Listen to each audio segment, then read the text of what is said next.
Can you tell us about your becoming a Baha'i?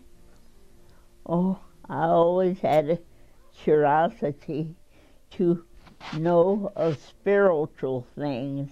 There was always an urge to learn of spiritual people. And so my father always took the Kansas City Star. It was an old paper of Kansas City, and this Kansas City Star had a write-up about this saint, or they called him a prophet, and the world to had to learn much about him, and they called him Baha'i,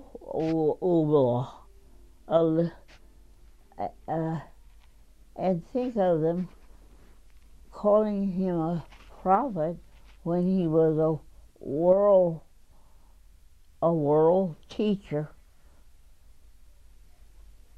for the whole world to learn about.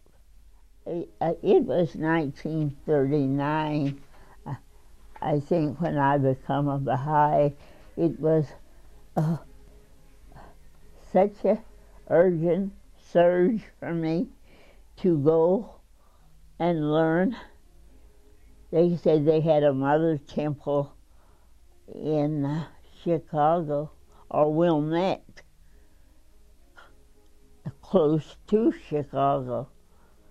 And so, out of curiosity, I wanted to visit this temple. I believe they had not really completed it. Back in that time, there was the first black dentist in Kansas City. Oh yes, that's right. I went. My first trip there was with a friend, Edith Chapman. Her husband was a dentist, and I believe she was learning herself of this prophet. She really knew quite a bit about it. For some reason, she had been exposed to it, and she had really read and studied, so she was going to have me, of course, to learn of this wonderful world teacher, and the paper called him a prophet. So, out of curiosity, I was very anxious to learn also. There's nothing more beautiful to learn of the spiritual world, but you must have the desire and the anxiousness.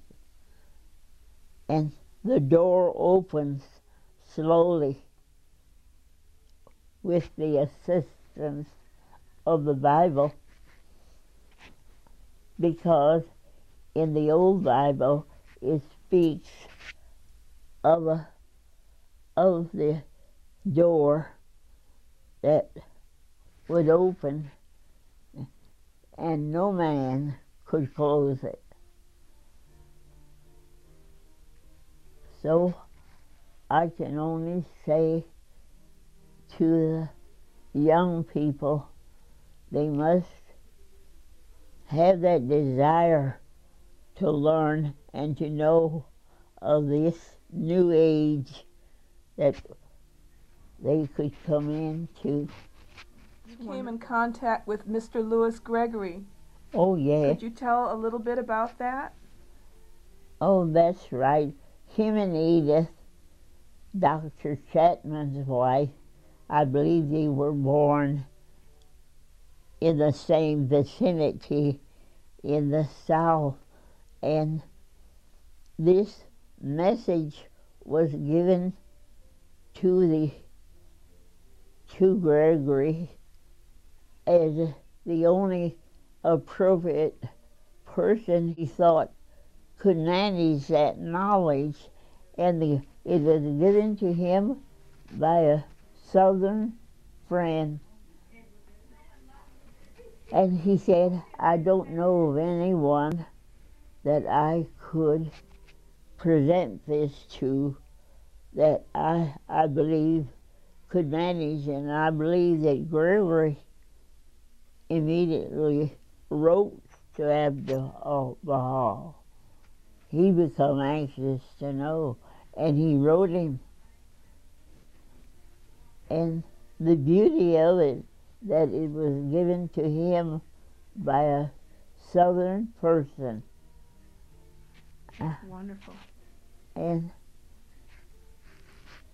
of course, Abdu'l-Baha answered him right away. And Mr. Gregory came to Kansas City? Oh, he come to visit Edith. Mm-hmm. They had been born in the South in the same vicinity, and they had went to school together, I think. Mm-hmm. And from there on, we soon, oh well, it took a little time, but they were able to open a group in Kansas City, Missouri, at Edith's house and Dr. Chapman. I can say I've learned many beautiful things, and it's been a joy to me and my family. That's wonderful. It has. Do you have a message for the young people that are going to teach in your name?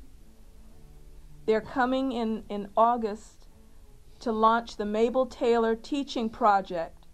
Do you have anything you'd like to tell them? Yes.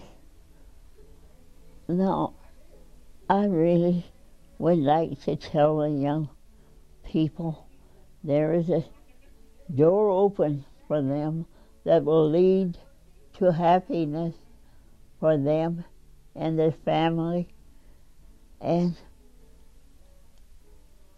they must want to teach others, have that desire to pass this beautiful message on to others, and that way is the only way you can grow, is to want to pass it on, the joy, the beauty of it. And soon the world will accept Baha'u'llah as their leader of the new age, the new world. That door will be open that no man can close. God suffices all things above all things, and nothing in heaven and earth but God suffices.